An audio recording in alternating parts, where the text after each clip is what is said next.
భారీ వర్షాలు ముంబై నగరాన్ని అతలాకుతలం చేస్తున్నాయి. రోడ్లన్నీ జలమయం కావడంతో వాహన రాకపోకలకు తీవ్ర అంతరాయం నెలకొంది. 3 రోజులుగా కురుస్తున్న భారీ వర్షాలకు రోడ్లు, రైల్వే లైన్లు, లోతట్టు ప్రాంతాలు నీట మునిగాయి. విమానయాన సంస్థలో ప్రయాణికులకు జాగ్రత్తలు సూచిస్తూ అడ్వైజరీ జారీ చేశాయి. ముంబైలో 6 నుంచి 8 గంటల సమయంలో 17.7 సెంటీమీటర్ల వర్షపాతం నమోదైనట్లు మహారాష్ట్ర సీఎం దేవేంద్ర ఫడ్నవీస్ తెలిపారు. ముంబైని భారీ వర్షాలు ముంచెత్తాయి. అతి భారీ వర్షాలతో లోతట్టు ప్రాంతాలు జలమయమయ్యాయి.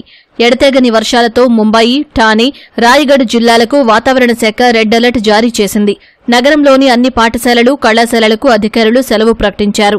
అత్యవసరమైతే తప్ప ప్రజలు బయటకు రావద్దని Brihan Mumbai municipal corporation BMC హెచ్చరించింది. వరుసగా 3వ రోజు వర్షం దంచుకొట్టడంతో రోడ్లు, నదులను తలపిస్తున్నాయి. వాహన రాకపోకలకు తీవ్ర అంతరాయం కలిగింది. నగరంలో జనజీవనం స్తంభించింది. పలు రైళ్లు ఆలస్యంగా నడుస్తున్నట్టు అధికారులు తెలిపారు. సియోన్, గోవాండి, చెంబూర్, కుర్లా వద్ద రైల్వే ట్రాక్లు నీట మునిగినట్టు సెంట్రల్ రైల్వే ప్రతినిధి తెలిపారు. రైల్వే ట్రాక్లపై వరద నీటిని తొలగించేందుకు 180 మంది సిబ్బంది, 70 మందికి పైగా పంపు ఆపరేటర్లు నిరంతరం పనిచేస్తున్నట్టు వెల్లడించారు. అటు ఆగస్టు 21 వరకు మహారాష్ట్ర, ముంబైలోని పలు ప్రాంతాల్లో భారీ నుంచి అతి భారీ వర్షాలు కురిసే అవకాశం ఉందని ఐఎండీ హెచ్చరించింది. రోడ్లు నీట మునగడంతో ముంబైలోని మాతుంగా ప్రాంతంలో ఓ ప్రైవేటు పాఠశాల బస్సు అరగంటకు పైగా వరద నీటిలో చిక్కుకుపోయింది. ఆ సమయంలో 6 చిన్నారులు, మరో 2 సిబ్బంది బస్సులో ఉన్నట్లు అధికారులు తెలిపారు. సమాచారం అందుకున్న సహాయక సిబ్బంది ఘటనా స్థలానికి వెళ్లి వారిని రక్షించారు. వరద తీవ్రత ఎక్కువగా ఉన్న ప్రాంతాల్లో చిక్కుకునే అవకాశం ఉన్నందున ప్రముఖ విమానయాన సంస్థలు అడ్వైజరీ జారీ చేశాయి.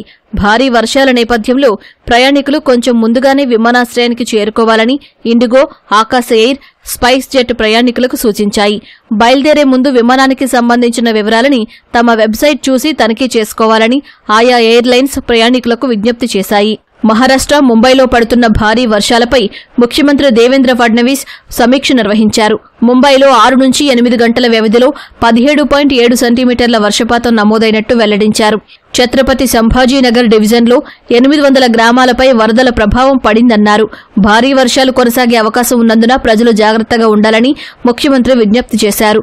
వాతావరణ శాఖ హెచ్చరికల నేపథ్యంలో అధికారులు అప్రమత్తంగా ఉండాలని ఆదేశించారు.